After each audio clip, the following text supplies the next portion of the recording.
तीर्थ नगरी पुष्कर में प्रतिबंध के बावजूद मीट सप्लाई करने आए अजमेर के 2 युवकों को लोगों ने मीट के साथ धर दबोच लिया।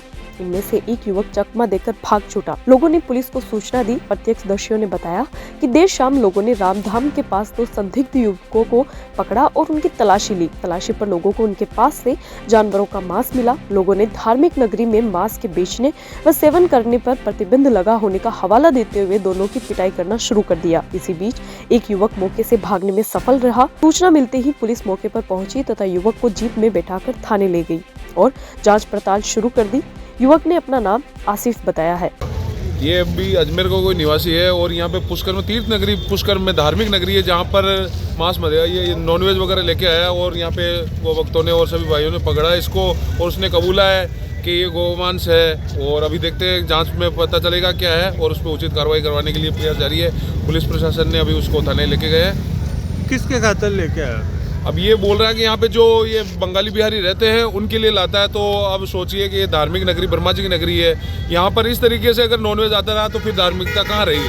तो इन पे कठोर कार्रवाई होनी चाहिए और जितने बंगाली बिहारी रहते हैं उन्हें बिल्कुल अलर्ट करना चाहिए, उन्हें मना कर देना चाहिए कि इस नगरी में रह रहे हो ब्रह्मा जी की नगरी में तो ये नहीं चलेगा उनका। मामला तो बड़ा विचित्र है और इसके लिए हमारे तीर्थराज पुष्कर के लिए बड़ी शर्मिंदगी की बात है कि जिस प्रकार से यहाँ अवैध तरीके से ये अभक्ष्य भोज्य ला करके यहाँ बेचा जा रहा है। तो हम तो सभी सनातनी पुष्कर सनातनियों से भी यही मांग करते हैं कि जितने भी विधर्मी इस पुष्कर राज में रह रहे हैं उनके चाहे व्यवसाय के कारण रह रहे हो चाहे किसी भी कारण से रह रहे हो, तुरंत प्रभाव से इनको यहाँ से निकालना चाहिए।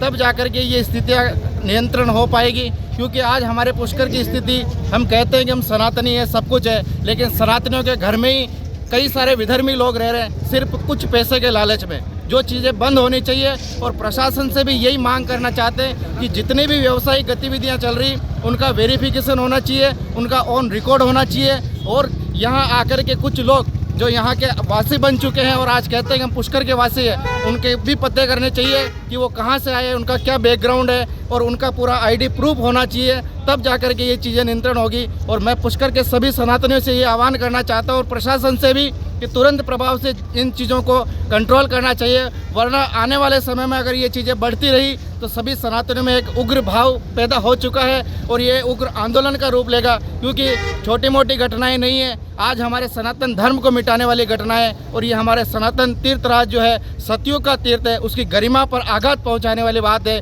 इसलिए आप सभी मिलकर के इन चीज़ों को नियंत्रण करें और यहाँ से समाप्त करें। जय श्री राम।